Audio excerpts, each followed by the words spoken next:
Whether you believe that the greatest chess player of all time is Carlsen, Fischer, Kasparov, Anand, or whoever, they all have one thing in common. They've been playing the Ruy Lopez opening from beginner to the world champ level. With that being said, it's common to believe among amateur players that the Ruy Lopez opening is too tricky to understand and you should stay away from it and leave it to pros. But I love to share with you one of my secret opening weapons that previously I've been sharing with my private students only, that uses all the advantages of the Ruy Lopez without the complexity, without the disadvantages, and it gives you the 70% win rate, which I'm going to prove in just a minute. Now, the Ruy Lopez opening arises from e4, e5, knight f3, knight c6, and here white goes bishop to b5, known as the Ruy Lopez or sometimes the Spanish game. Now, at this point, the main move by black is pawn to a6, asking this bishop to make a decision, and usually white moves the bishop back to a4, which indeed leads to a lot of complicated systems. But the variation that I suggest you to play is bishop takes c6, and it is surprisingly highly effective on amateur level. Now, after that, they recapture with this pawn to give space to this bishop, and at this point, you don't take this pawn right away, but instead you play knight to c3 first, and that is really strong on amateur level once again. Now, you don't take this pawn right away because it does not really win the pawn. Black can play queen to d4 with a double attack to this knight and pawn, therefore getting back their pawn right on the next move. But that's what we don't want.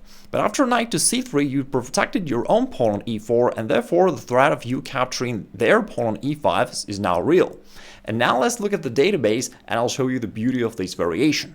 Now in the lower right corner, you can see the statistics from the database, and you can see that the most played move by black is bishop to d6, which makes sense. It develops a bishop and defends this pawn on e5. A little later, I'll tell you what to do if black chooses other moves such as bishop to g4 or knight to f6, but for now, let's stick to the main move bishop to d6. Now you challenge their center with the move pawn to d4, attacking this pawn once again. They're going to take over here, and now you recapture with a queen, hitting this pawn on g7. And here is the fun part of this line. There's only one move by black which keeps them in the game, and that is a move pawn to f6. But as you can see, it was only played by 30% of players, which means that the rest 70% played all kinds of wrong moves, which loses the game on the spot. So that's why I told you that that gives you the 70% win rate. Basically, you're going to win 7 games out of 10, and maybe even more, because f6 doesn't give black any advantage. It's just an equal position after that, and I'll show you how you can attack in this case. But for now, let's just observe different kinds of wrong moves that they're going to use against you. One of the main mistakes by black here is trying to defend this pawn by simply developing a knight on f6. And although it looks supernatural for black to do that, that fails due to e5 with a simple double attack to these minor pieces. And as we turn on Stockfish, you can see that the evaluation skyrockets. It's already plus 6.5, so white is clearly winning one of these pieces and destroys black. So that clearly is not the way to go for black, but it's really good for you if they choose to go there. What else can they do? If they play pawn to c5, that's really funny because you were going to capture this pawn on g7 anyway, and now they're kind of begging you, please destroy me, please. Then okay, you are fine with that. So you take over here, you attack the rook. That's not even the end of black's troubles, because the only way to defend this rook would be to play queen to f6. And after that, you can trade queens, and as queens come off the board, you still come back to your usual threat of pawn to e5. So on top of that, you're going to win a piece anyway. Another move they're going to try out against you is queen to f6. This time they're defending the pawn this way, plus they're offering an exchange of queens. And they hope for you to go there and trade it, but instead what you can do is to play pawn e5 once again with a double attack to these minor pieces. In this case, black has a way out. They are not losing a piece because they've got queen to e6, which pins the pawn down to your king, and therefore you cannot take it over here. Anyway, as black runs around with their queen, that gives you a lot of extra temples for your development and quick attack. And there's a tricky move that I recommend here is bishop to g5. You simply develop a bishop, prepare to castle queenside, and it also creates some tension across this d8 square. So if the bishop drops back, let's say to d8, you can even play queen d8 checkmate right away. But of course, in most cases, they won't play that move. They'll instead play bishop e7 that covers this square. Now you simply castle queenside, and the usual move by black here, as they need to untangle their pieces somehow, is playing pawn to h6. And they again hope that you're going to take here or drop your bishop back, but you're going to finish the game in style with queen to d8. A really funny queen sack. Bishop takes d8 is forced, the rook takes d8 is a checkmate, really quick while black is still completely undeveloped. Alright, now let's talk about the right move, which statistically is played by only 30% of players, pawn to f6. In this case, I recommend that you castle queenside, as this also puts your rook to this open file, which adds more fire to your attack. And in order to do that, you gotta develop your bishop first, so you play bishop e3, they develop their knight, and you castle queenside, putting some pressure along this d file. Now, they'll usually castle kingside, and now you can actually make use of this rook opposition to the queen by playing queen to c4 first, which checks the king and forces it to move, and after that you play bishop c5, making use of this pin and putting pressure to this bishop. Obviously, if black ever moves their bishop away, you'll be able to win their queen on d8, but even if they don't do that, this pressure is still unpleasant for black. For example, sometimes they go b5, which may look active at first, but in fact doesn't do anything. After queen d4, you only put more pressure along this d file, and in fact black is already lost. At the very least, they're gonna lose a pawn here, plus you continue attacking. As we covered the main line, let me also show you a few side lines so that they can't confuse you in case your opponents go sidewise. So in this position, right after you played knight c3, threatening to take this pawn on e5, we've just covered bishop to d6, the main line. Now, what if they go knight f6, just developing their knight? The following line is so funny you wouldn't believe me, so let me share with you the database once again. If your opponent does not defend his pawn on e5, then you're free to capture it, and you may do that by knight takes e5.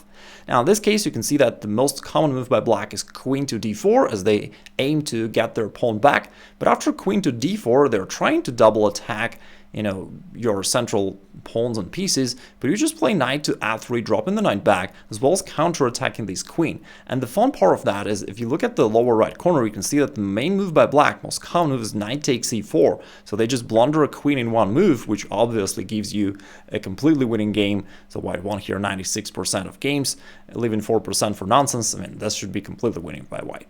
Another attempt of black to counter your threat of capturing their central pawn is going bishop to g4. This way they're pinning your knight down to the queen, therefore it can't move anymore. But actually this move is wrong. In this case you can play pawn to h3, forcing the bishop to take, as it can't move away. If it moves away, you'll be grabbing this pawn on e5 happily. Therefore, bishop takes f3 is kind of forced. And just to give you also the overall overview of the position, in this case, we've got double pawns by black, and you have a superior pawn structure. And the upside for black is having two bishops. That is what compensates their inferior pawn structure. Therefore, if they're getting rid of their bishop pair, basically you're left with just a better pawn structure and a better game. So for that reason, bishop to g4 is actually a positional error. Now, if what I'm saying doesn't make that much sense to you, I mean, I can't dive into the positional chess right now, that's a standalone subject. In this case, I'd recommend that you check out my free masterclass where I explain all these concepts and how you make use of them. For now, let's just continue. So bishop takes f3, queen takes f3, you can see that your pawn structure is better, plus you're ahead in development, everything's just nice. Let's say knight f6, you play pawn to d3, opening up for this bishop. And the main move by black is bishop b4 here, trying to play actively. But here, you can castle, you can play bishop d2. Basically, any normal move is good. Bishop g5 is good. Or you can challenge black right away with the move queen to g3, which double attacks these two pawns. And usually your opponents will panic, play something wrong, and you'll win games easily. Just to show you one possible line, if black castles trying to defend the pawn this way, you could take this pawn, or you could play bishop h6, mounting pressure and trying to even checkmate them here on this g7 square. Notice that the pawn is pinned down to the king, it can't move. If it moves forward, they're going to drop the rook. Well, that's not the solution. If they try knight to h5, trying to somehow counter-attack you, you can counter their counter-attack by playing queen takes e5, and this way you're hitting the knight, and once again you're getting a winning game. You're still putting pressure here. If they take over here, now you're up a pawn, their king is destroyed, and like you've got a significant advantage here. Finally, let's get it all the way back to the very beginning of the Ruy Lopez opening. What else can they play besides the main move pawn to a6, which transitions into our main line that we've been covering? Sometimes, if your opponent is unfamiliar with opening theory, they're going to try to play the passive move d6 just to defend their central pawn. This is passive, does not create any problems for you, and you can strike in the center with the move pawn to d4. This knight is pinned, and therefore putting more pressure here in the center is advantageous for you. Again, you've got no problems, just develop naturally knight c3 castle, you're good to go. There is nothing to worry about here. Some of your opponents who are either familiar with the Berlin defense or just playing random moves might play knight f6 in this case. And you can still trade on c6, despite if you've not been pushed to do that by the move pawn to a6, you can still aim for the same position, pawn takes, and then you go knight to c3, defending this pawn on e4, and you get something very similar to the main line we've been discussing in this video. Now, once again, I'm giving you the simple solution, right? I'm not diving into complex GM level maneuvering stuff, right? So I'm giving you simple opening that you can memorize like very easily. There is not much to think about here, and you're aiming for the same position. Now, this pawn on e5 is being attacked. They'll usually go bishop d6, and you'll still play pawn to d4, threatening this pawn. As they capture, you recapture with a queen, which is nice, because now your queen is active. In the future, let's say they castle, you're going to play bishop g5, putting pressure along this diagonal. You're going to castle queenside. You have e5 potentially in store in some variations. And overall, although you're not winning here, objectively the position is about equal, but still you put pressure, and I find it to be easier to play it with white. By the way, here's an interesting question for you. Why can't white play pawn to e5 right now?